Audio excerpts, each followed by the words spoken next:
हिंदी और अनुवाद, इस श्रृंखला के अंतर्गत आज हम चर्चा करेंगे कोश विज्ञान और अनुवाद पर।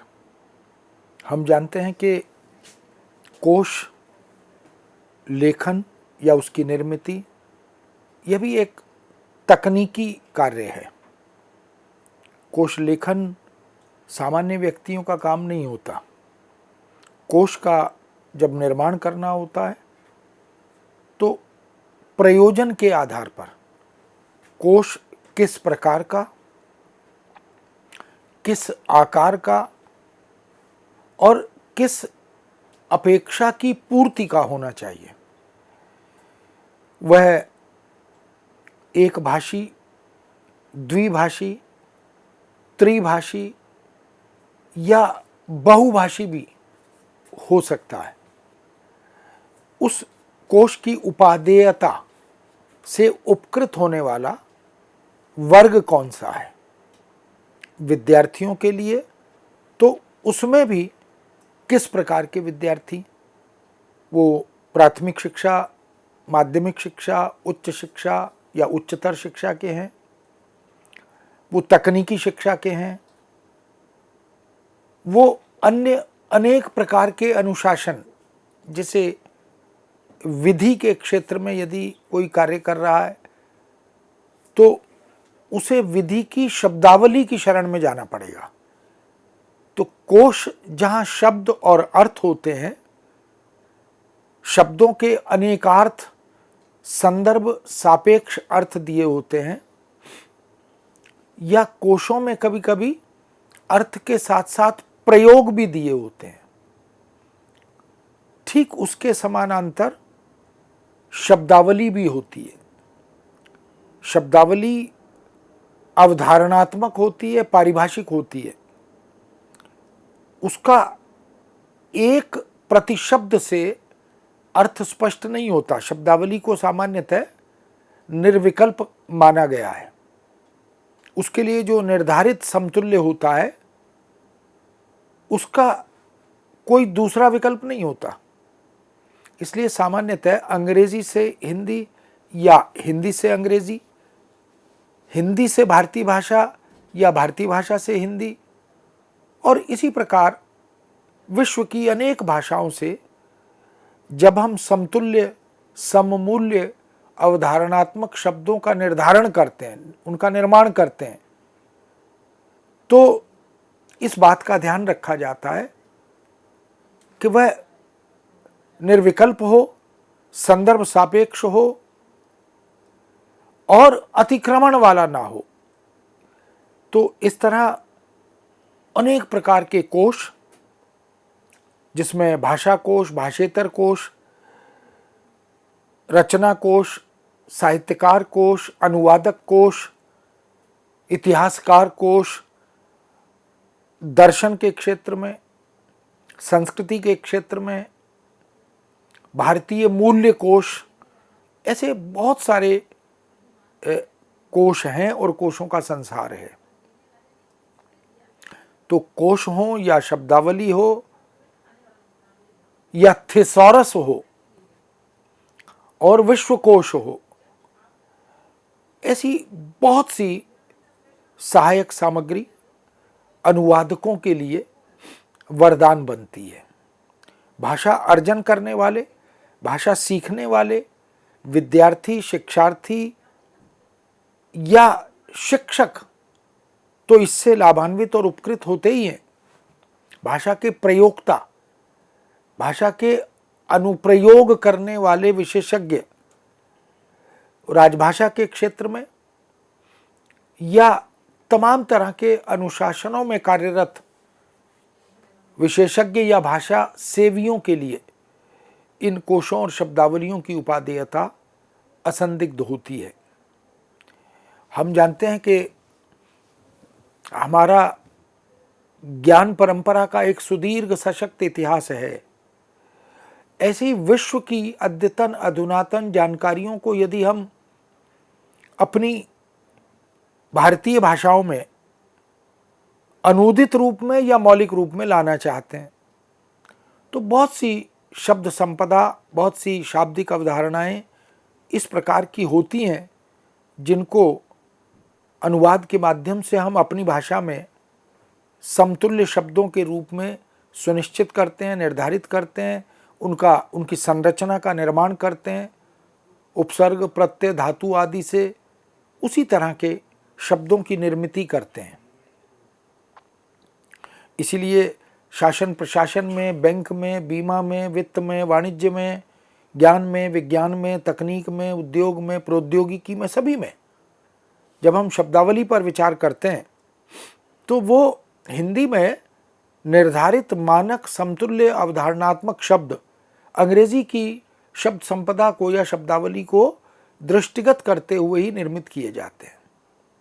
बहुत से भाषाविद, विषयविद इस क्षेत्र में कार्यरत रहते हैं, समर्पित रहते हैं और यथासंभव वो मूल की भावना को अक्षुण्ण रखते हुए शब्दों का निर्माण भी करते हैं। इसलिए कोश बनाते समय या शब्दावली बनाते समय विशेषज्ञों की यह कोशिश होती है, यह प्रयत्न होता है कि वह निष्पाप हो, निर्दोष हो, वह चाहे वर्तनी हो, शब्द की संरचना हो, अनूदित रूप हो या लिप्यंतरण करके किसी विदेशी भाषा के या प्रादेशिक भाषा के शब्द को आत्मसात किया गया हो, समाहित किया गया हो, तो उन सब की अवधारणा को भी समझाना होता है। क्योंकि कोशकार को यह ज्ञात नहीं होता कि वह जिस शब्द का अर्थ जानना चाहता है उस शब्द के अर्थ को पढ़ने के बाद भी, समझने के बाद भी वह उसकी अवधारणा से अवगत होना चाहता है, उसके स्वरूप से, उसकी अर्थगत छटाओं से, अर्थ छवियों से वह परिचित होना चाहता है। इसलिए कोशों में केवल अर्थ नहीं दिए जाते, उस अर्थ का स्पष्टीकरण भी दिया जाता है।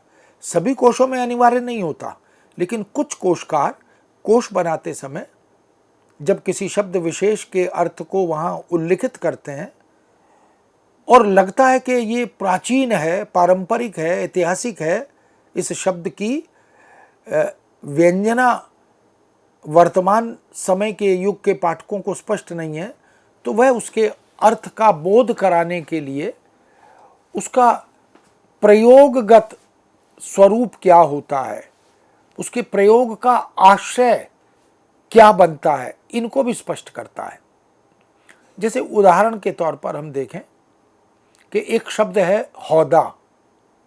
अब हौदा शब्द अगर किसी विद्यार्थी, शिक्षार्थी को या भाषा प्रयोक्ता को जानना है कि हौदा क्या होता है, तो उसको समझाने के लिए कोशकार इस प्रकार के शब्दों को, जो या तो बहुत अत्यधिक प्राचीन है या वर्तमान समय में उनकी उपादेयता या उनकी प्रयोगगत स्थिति उतनी सामान्य और सहज नहीं है, तो वह उसे समझाता है कि हौदा वह होता है जो हाथी की कमर पर कसा जाता है।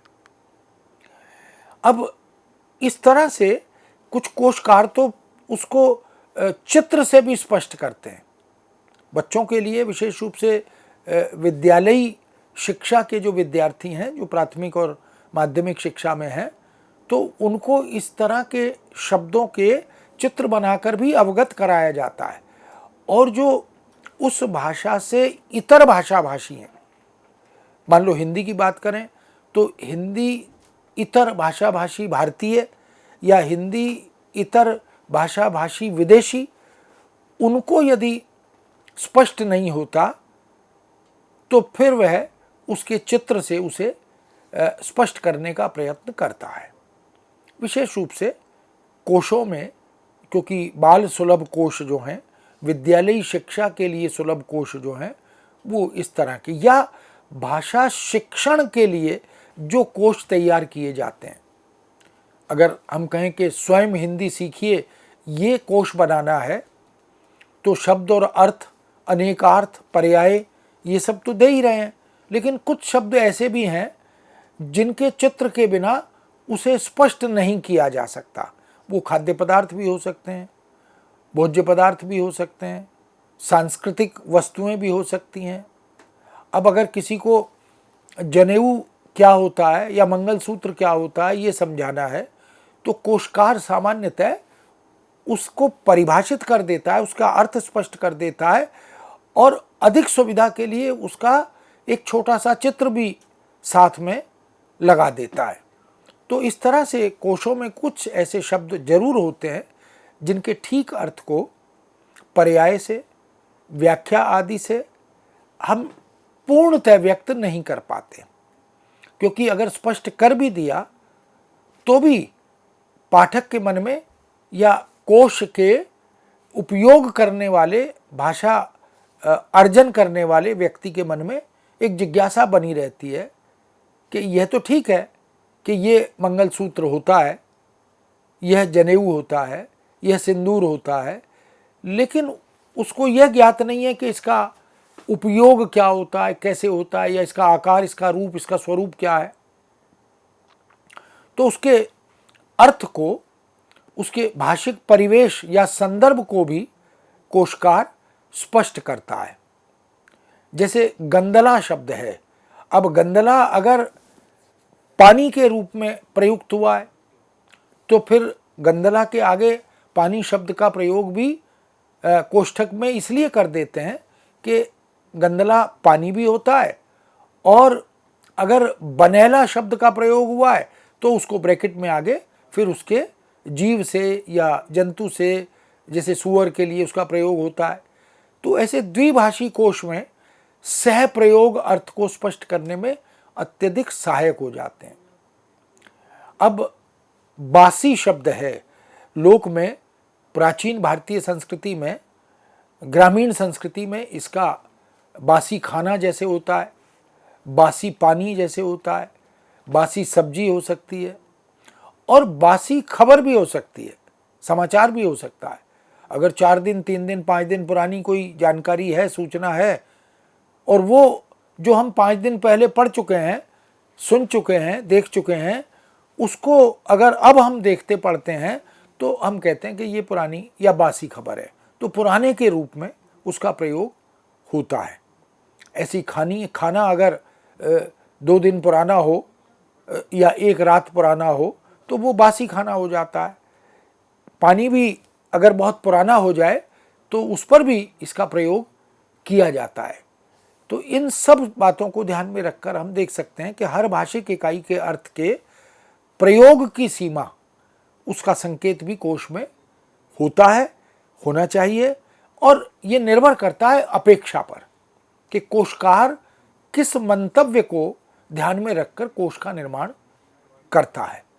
निश्चित रूप से इस तरह की जानकारियों से, इस तरह की व्याख्या से, इस तरह के संदर्भ सापेक्ष प्रयोगों से कोश की उपादेयता तो बढ़ती है। अनुवादकों के लिए तो इस तरह के कोश वरदेय सिद्ध होते हैं, क्योंकि अनुवादक जब समतुल्य शब्द की तलाश कर रहा होता है, सटीक सार्थक समतुल्य शब्द का चयन करना चाहता है, तो कोश से उसे उस शब्द के चयन में अत्यधिक सहायता और सुविधा मिलती है। ये महत्वपूर्ण संदर्भ बन जाता है। और जैसा पहले हमने कहा कि चित्र और आरेख आदि, इनका प्रयोग भी अनेक कोशों में देखने को मिलता है, विश्वकोश में विशेष रूप से, क्योंकि विश्वकोश में केवल एक देश की नहीं, अनेक देशों की शब्द संपदा का वर्णन होता है, संग्रह होता है। तो कोशकार ये कोशिश करता है कि दूसरे देशों में प्रयुक्त होने वाले ऐसे उपकरण, ऐसी मशीनें, ऐसे यंत्र, ऐसी वैज्ञानिक उपलब्धियां, इन सब की जब बात करे, जब चर्चा करे, तो उसको चित्रात्मक स्पष्टीकरण के साथ प्रस्तुत भी कर दे। इसलिए कोश निर्माण पद्धति में चित्र का समावेश, यह किसी आरेख के साथ, किसी चित्र के साथ पूरक रूप में वह उस शब्द की प्रविष्टि की सहायता करता है। अगर हम कठपुतली शब्द का प्रयोग करें और कठपुतली क्या होती है ये किसी को ज्ञात नहीं है, तो फिर हम उसको कोशकार की ये जिम्मेदारी समझते हैं, ये दायित्व समझते हैं कि वो कठपुतली का कोई छोटा सा एक चित्र भी उस प्रविष्टि के साथ दाएं बाएं जहाँ भी उसके एक रूपता को ध्यान में रखकर चित्र रखने की पद्धति है वो उसका प्रयोग जरूर करें। चित्र या आरेख उन शब्दों के अर्थ को समझने और समझाने में सहायक होते हैं जो या तो वस्तुतः अपरिचित होते हैं या विलुप्त हो जाते हैं। विलुप्त से मेरा अभिप्राय है कि वो शब्द जो बहुत प्राचीन शब्द हैं और धीरे धीरे धीरे धीरे प्रयोक्ता समुदाय, क्योंकि भाषा को हम समाज सापेक्ष मानते हैं, उसका आधुनिकीकरण भी होता है, नवीनीकरण भी होता है, उसका विकास भी होता है, प्रयोगगत क्षेत्र भी नए नए उजागर और उद्घाटित होते चलते हैं। और बहुत से शब्द ऐसे होते हैं भाषा में जो लंबे अरसे से, कई वर्षों से प्रयोग में नहीं आ रहे, तो धीरे धीरे वो शब्द निष्प्राण बनते जाते हैं, क्योंकि भाषा प्रयोग से ही जीवित रहती है। इसीलिए कहते हैं कि भाषा का प्रयोक्ता ही उसे उसका संरक्षक होता है। अगर कोई भाषा बार बार लिखित मौखिक संपर्क संवाद में प्रयोग में नहीं आती तो वह भाषा धीरे धीरे उस भाषाई मानचित्र से विलुप्त होने लगती है, अज्ञात होने लगती है।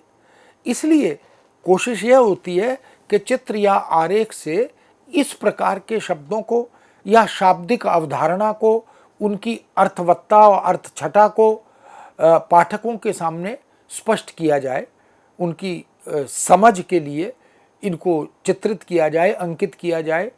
इसलिए जो अपरिचित, विलुप्त या जिनकी अवधारणा स्पष्ट नहीं है उनके लिए इस प्रकार के चित्र या आरेख आदि बनाने की परिपाटी कोशों में मिलती है। और ये केवल भारत के कोशों में नहीं है, ये दुनिया भर में जो कोश आदि बनते हैं, जो डिक्शनरीज बनती हैं अलग अलग अनेक भाषाओं की, एक भाषा, दो भाषा, तीन भाषा की, उन सब में ये, क्योंकि इसको लेक्सिकोग्राफी कहते हैं। कोश निर्माण अपने आप में एक बड़ा गंभीर कार्य और दायित्व है। ये इसमें हुई कोई गलती, कोई त्रुटि वो युग युगांतर तक आगे बढ़ती है। वो वर्तनी की हो, व्याकरण की हो, प्रयोग की हो, अवधारणा की हो, कोई गलती उसमें न हो। इसलिए कोश को एक स्टैंडर्ड, एक मानक मानकर प्रयोग किया जाता है। तो कोशों के प्रति जो विश्वसनीयता है वह उनकी शुद्धता, उनकी मानकता, उनकी संदर्भ सापेक्षता, उनकी अर्थबोध गम्यता, इन पर निर्भर करती है। इसलिए कोश में इस दृष्टि से ध्यान देना अत्यंत आवश्यक होता है कि एक भाषिक कोश में केवल उन्हीं चित्रों को देना चाहिए जो क्षेत्र के लोगों के लिए अपरिचित हों। यानी अगर किसी शब्द का अर्थ हम दे रहे हैं और उस कोश के प्रयोक्ता को यदि उस दिए गए अर्थ से परिचय नहीं है, वह उससे अपरिचित है, तो कोशकार की ये जिम्मेदारी बनती है कि वह उसके अर्थ को स्पष्ट करने के लिए आरेख से या चित्र से उसे स्पष्ट कर दे। जैसे हिंदी के किसी भी शब्दकोश में अगर हम देखें तो ईख शब्द का प्रयोग मिलता है। हमारी जो प्राथमिक शिक्षा की छोटी किताबें हैं भाषा अर्जन के लिए, भाषा शिक्षण के लिए, भाषा बोध के लिए, उनमें हम जब अ से अनार और ई से ईख सिखाते हैं तो आज की पीढ़ी के बच्चों को तो ईख शब्द क्या होता है, ईख का अर्थ क्या है, ये समझाना थोड़ा कठिन हो जाता है।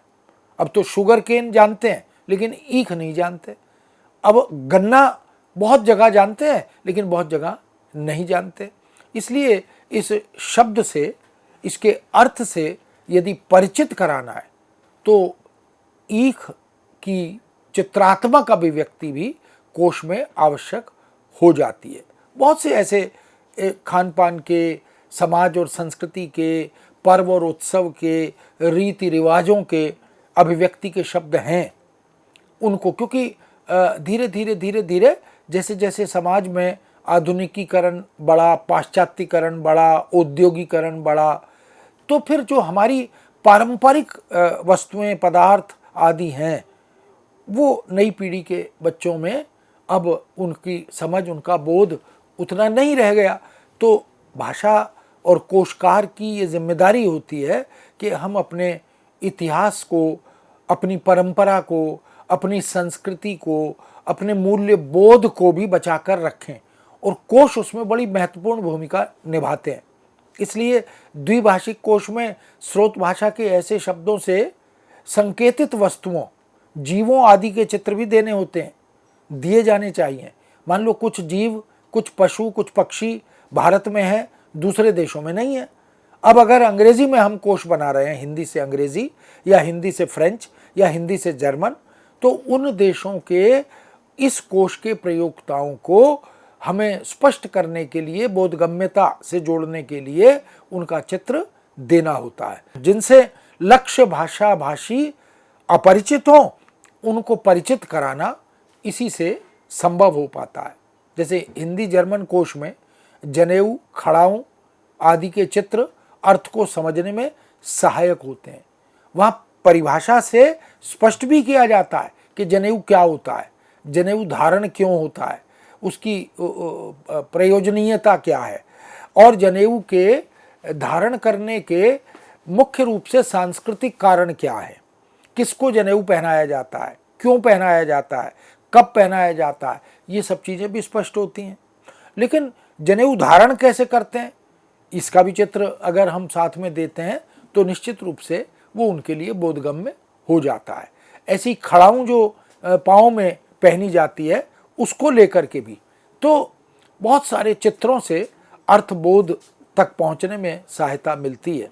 विश्वकोशों में यंत्र की कार्यपद्धति को समझने के लिए चित्र शाब्दिक वर्णन के पूरक बन जाते हैं। बहुत सारे वैश्विक स्तर पर जो मशीनें हैं, जो यांत्रिक प्रयोग है, और अब तो यूँ भी मशीनी मेधा का युग आ गया है, ये यांत्रिक मेधा का युग आ गया है। तो वो कौन से यंत्र हैं, मोबाइल अगर है तो वो क्या है, कंप्यूटर अगर है तो वो क्या है, और इसी तरह से दूसरे उपकरण जिनकी सहायता से भाषा या अनुवाद आदि में सहायता मिलती है, उन सबको चित्रात्मक रूप में स्पष्ट करने में मदद मिलती है। तो कुल मिलाकर हम देख सकते हैं कि कोश की दुनिया बहुत बड़ी है, और कोशों के निर्माण की प्रक्रिया और प्रविधि भी बड़ी व्यापक और गहन है, और अनुवादक के लिए इन कोशों का उपयोग अत्यधिक सहायक सिद्ध होता है। मित्रों, इस विषय को यहाँ विराम देते हैं, पुनः आपके समक्ष उपस्थित होंगे। आज्ञा दीजिए। नमस्कार।